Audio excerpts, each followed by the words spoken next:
Jonathan Walker stirred awake to the sound of the old grandfather clock striking 3.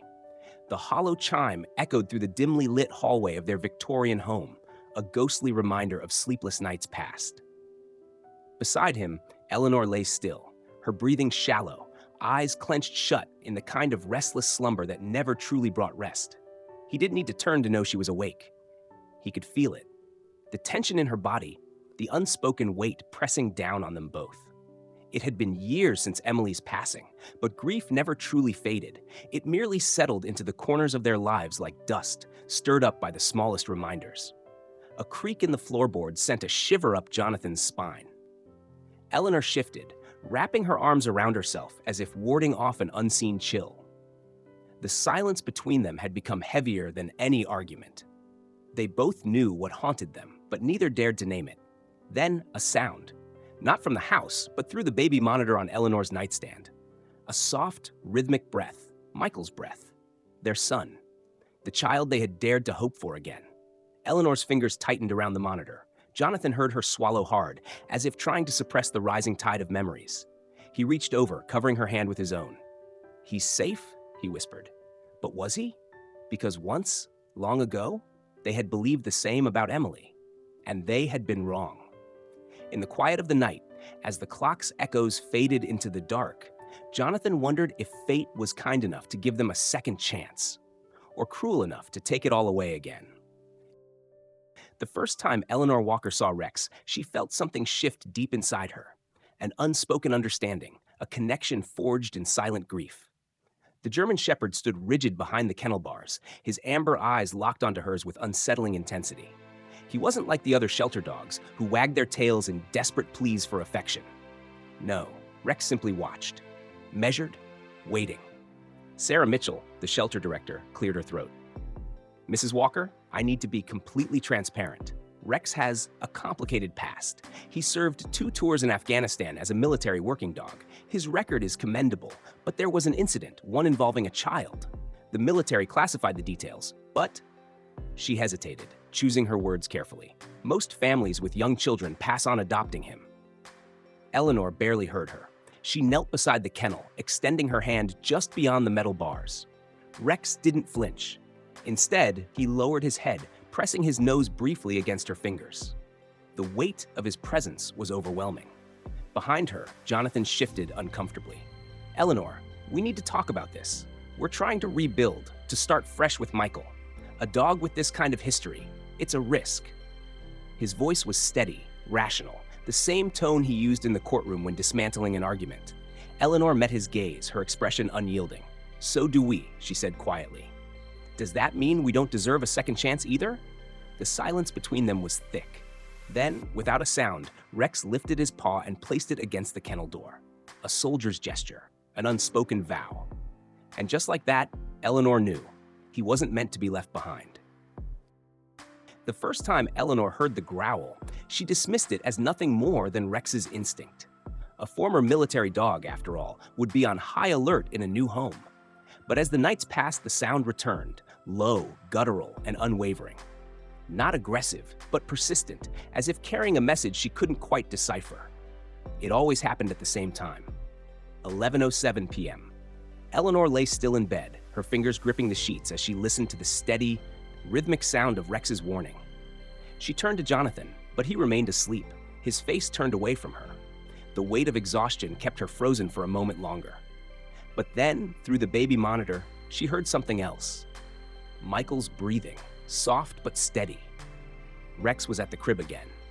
Slipping out of bed, Eleanor wrapped herself in her robe and padded down the darkened hallway, the floorboards creaking beneath her bare feet. The dim glow of the nightlight in Michael's nursery cast long, eerie shadows across the walls. And there, standing rigid by the crib, was Rex. His ears were pinned back, his body tense. His eyes, sharp and focused, never wavered from the sleeping infant. "Rex," she whispered, stepping closer. The dog didn't flinch. His muscles twitched, his growl deepened. Eleanor's heart pounded. What was he seeing? She reached for Michael, her hands trembling as she hovered over the crib. The baby stirred, but remained peacefully asleep. No sign of distress, no intruder, nothing out of place. And yet, Rex remained locked in position, his growl unwavering. The next morning, Eleanor sat at the kitchen table, watching as Rex lay by Michael's high chair, his ever-present gaze following the child's every move. "I don't like it," Jonathan said, pouring his coffee with a little too much force. "This is the third night in a row. A dog growling at our son isn't normal." Eleanor opened her mouth, then hesitated. How could she explain the feeling tightening in her chest? The unease that had settled in her bones? "Maybe he's trying to protect him," she murmured. Jonathan scoffed. "From what?" "There's nothing there, Eleanor." But she wasn't so sure anymore. And that night, as the clock struck 11:07 once more, Rex growled again. The tension in the Walker household had reached a breaking point. Jonathan stood by the kitchen counter, his fingers gripping his coffee mug so tightly his knuckles turned white. Across from him, Eleanor sat at the dining table, her arms folded, her face pale with exhaustion. Between them, the unspoken argument loomed like a storm cloud. "This can't go on," Jonathan finally said, his voice low but firm. "Every single night, Eleanor. Every night at the exact same time, Rex growls at Michael's crib like something's going to happen, and nothing ever does." Eleanor met his gaze, refusing to back down. "You think I don't know that?" she shot back, her voice sharper than she intended. "You think I haven't questioned myself every single night?" She exhaled, forcing herself to stay calm. "Jonathan, I've ignored my instincts before, and it cost us Emily." Jonathan flinched, the mention of their late daughter cutting through him like a knife. He set his coffee down with a thud. "Don't," he warned. "But it's the truth," Eleanor pressed on, her voice trembling. "Back then, I told myself everything was fine. I trusted the monitors, the doctors, the tests, and look where it got us." She glanced toward the nursery, her stomach twisting. "What if Rex is trying to tell us something? What if this time we listen?" Jonathan ran a hand through his hair, his frustration barely contained. "Eleanor, it's a dog, a retired military dog with a history we barely understand. What if," he hesitated, struggling to say the words, "what if he's the threat?" Eleanor's breath caught. "You don't mean that." Jonathan looked away. "I'm not willing to take the chance." The finality in his voice sent a chill through her. "Michael stays with my parents until we figure this out," he continued. "Or Rex goes." Eleanor's hands curled into fists. "You're giving me an ultimatum." "I'm making a decision." Jonathan corrected. "Because you won't." The house felt unbearably silent. Even Rex, who sat alert by the doorway, seemed to sense the shift. He watched them with knowing eyes, his ears flicking as though listening to every breath, every unsaid word. Eleanor swallowed hard, her heart hammering in her chest. "Give me one more night," she whispered. "Just one more." Jonathan hesitated, then exhaled sharply. "One night," he relented. "Then we're done." Outside, the wind howled against the windows. Inside, the clock ticked steadily toward 11:07. The house was unnervingly quiet, save for the faint hum of the old grandfather clock, ticking away the final minutes before 11:07. Eleanor sat rigid in the nursery's rocking chair, her gaze locked on Rex. The German shepherd stood beside Michael's crib, his muscles taut, his ears pricked forward in sharp focus. His amber eyes didn't waver. He was waiting. Jonathan leaned against the doorway, arms crossed, his expression unreadable. He had honored her request, one last night, but his patience was wearing thin. "Eleanor, this is insane," he muttered, rubbing a hand over his face. "We're sitting here waiting for a dog to growl. That's what this has come to?" She ignored him. Instead, she glanced at the clock. 11:06. A single second passed, then another. Then it began. Rex's body stiffened, his head tilted slightly, nostrils flaring. A low, guttural growl rumbled from his chest, so deep it sent vibrations through the floorboards. His hackles rose as he took a step forward, positioning himself between Michael. "What?" Eleanor's breath hitched. She strained to hear something, anything that could explain his reaction. The house was still. No footsteps, no creaking floorboards, no whisper of an intruder in the shadows, just the growl. Persistent, warning. Then something different. Rex shifted, his gaze flicking away from the crib. He looked toward the window. Jonathan followed his line of sight, his frown deepening. What the hell is he looking at? Eleanor's heartbeat quickened. The window was shut, the curtains barely swaying. Nothing appeared out of the ordinary. But Rex's growl only intensified, his ears flicking back and forth as though he were hearing something beyond human perception. The air suddenly felt heavier. "Jonathan," Eleanor whispered, He turned to her. She didn't need to say it. He could see the fear in her eyes. Rex let out a sharp bark, then another, his tail stiff as he turned fully toward the door. His body language had changed. This wasn't just a warning anymore. It was an alarm. Eleanor shot to her feet. Something was wrong. The old grandfather clock chimed once, the deep echo reverberating through the house. And then the power cut out. The house was plunged into darkness. For a moment, all Eleanor could hear was the sound of her own breathing, sharp and uneven. The air felt different, thicker, heavier, as if the night itself was pressing down on them. Then came the barking. Rex exploded into motion, his deep, frantic barks echoing through the house. He bolted from the nursery, claws scraping against the hardwood floors as he raced toward the basement door. "Jonathan," Eleanor gasped, reaching blindly for him in the dark. She found his arm, clutching it tightly. Something's wrong. Jonathan had already moved. He grabbed his phone, flicking on the flashlight. The beam of light cut through the darkness, illuminating Rex standing rigid at the top of the basement stairs. His body was tense, tail straight, his gaze locked downward. He barked again, sharper this time, then let out a low whine. Jonathan didn't hesitate. "The generator," he muttered, starting down the steps. "Wait." Eleanor's voice cracked with panic, but he was already moving, the light from his phone bobbing as he descended. The basement was eerily silent, except for the faint hum of the failing generator. The air smelled off. Jonathan hesitated at the bottom step. His vision blurred for a second, and a wave of dizziness hit him. His grip on the phone wavered. Something was wrong. Above him, Rex let out a long, desperate howl. Eleanor knew. The realization hit her like a physical blow. She spun, racing back toward the nursery. Michael. She reached the crib just as she noticed it, his breathing. Shallow, too shallow. Oh God. The pieces clicked together with horrifying clarity. Every night at the same time, Rex had been warning them. Every night, something had been happening. Carbon monoxide. "Jonathan, get out of there!" she screamed, her voice barely registered in his spinning mind. His legs felt unsteady, his chest tight. The edges of his vision darkened. Then, suddenly, teeth. A firm tug at his sleeve. Rex. The dog dragged him, yanking him toward the stairs with relentless strength. Jonathan stumbled, gasping for air as he reached the top. Eleanor was already there, tears streaking her face.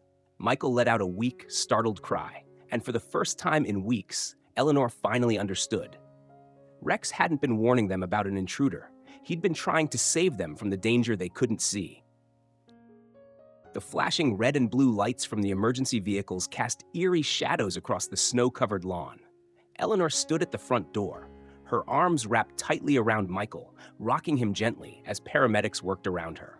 The baby, still dazed, let out weak, uneven whimpers, his tiny fingers curling into her sweater. She pressed her lips against his forehead, silently praying for his breathing to steady. Jonathan sat on the porch steps, an oxygen mask strapped to his face. His hands trembled slightly as he tried to process what had just happened. He could still feel the tug of Rex's jaws on his sleeve, the sheer force the dog had used to pull him from the basement. A minute longer down there, and he might not have made it back up. Fire Chief Michael Richardson approached, a handheld detector in his gloved hand. He gave a grave nod. "You're lucky," he said, glancing between Jonathan and Eleanor. "We ran the readings. Carbon monoxide levels were lethal. If that generator had kept running much longer." He let the unfinished sentence hang heavy in the cold air. Eleanor tightened her hold on Michael. "We didn't even smell it," she murmured. "You wouldn't," the chief replied. "That's what makes it so deadly." A rustling sound drew their attention. Rex. He stood at the threshold of the house, panting heavily but still alert, his ears flicking at every movement, every voice. His fur was damp with sweat, his stance tense as if he was still on duty, still making sure his people were safe. One of the paramedics, a young woman with kind eyes, hesitated as she looked at Rex. "That dog," she started, glancing at Chief Richardson. "He saved them," Richardson confirmed. "Without him, we'd be dealing with a tragedy." Jonathan slowly pulled off his oxygen mask, his breath still shaky. He looked at Rex, really looked at him, for the first time in weeks. No longer as a threat, no longer as an unpredictable risk, but as a hero. Eleanor knelt down, reaching out a trembling hand. "Come here, boy," she whispered. Rex took a hesitant step forward, then another, before pressing his head firmly into her palm.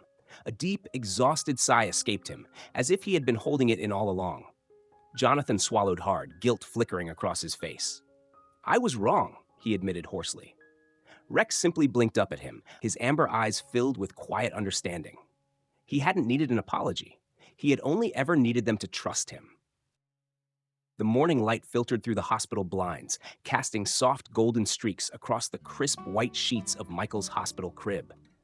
Eleanor sat beside him, fingers gently stroking his tiny hand, her eyes never leaving his peaceful, steady breathing. Just hours ago, she had feared losing him, feared that history was cruel enough to repeat itself. But this time, she had listened. This time, Rex had saved them. A quiet knock at the door made her turn. Jonathan stepped in, looking pale but steady, an IV still taped to his arm. He carried a folded piece of paper in his hand. "They're calling him a hero," he said softly, sitting down beside her. Eleanor glanced at the paper. The Millbrook Gazette had already picked up the story. The headline read, "Retired military dog saves family from silent killer." Below it, a photograph of Rex standing at the hospital entrance, his ears perked, his amber eyes alert as if still standing guard. Jonathan exhaled, running a hand over his face. "I fought so hard to push him away," he admitted. "I thought I was protecting our family. But I was blind, Eleanor. I didn't trust what I couldn't explain." His voice thickened with emotion. "I almost sent him away." Eleanor reached for his hand, squeezing gently. "But you didn't." Jonathan swallowed hard, then turned as another presence filled the doorway. Dr. Martinez, Rex's former rehabilitation specialist, stood there, a worn leather portfolio tucked under her arm. She gave them both a knowing smile. "I've spent my career working with military dogs," she said. "But this, what Rex did, this wasn't just training. This was something deeper." She set the portfolio on the table and opened it, revealing an aged photograph of a younger Rex sitting beside a soldier. But it was the second photo that made Eleanor's breath hitch, a small Afghan girl standing beside Rex, her tiny hands gripping his fur. "He did this before," Dr. Martinez said. "That child had a congenital heart condition. Rex alerted to her distress weeks before doctors ever caught it. No one understood why he wouldn't leave her side until it was too late." Jonathan's jaw tightened. "And now? He did it again." Dr. Martinez nodded. "He never stopped protecting those who needed him." At that moment, as if sensing the weight of the conversation, Rex padded into the room. He moved to Michael's crib, sniffing once before lying down beside it, his watch far from over. Jonathan reached down, running a hand over the dog's thick fur. "Good boy, Rex," he murmured. This time, he meant it.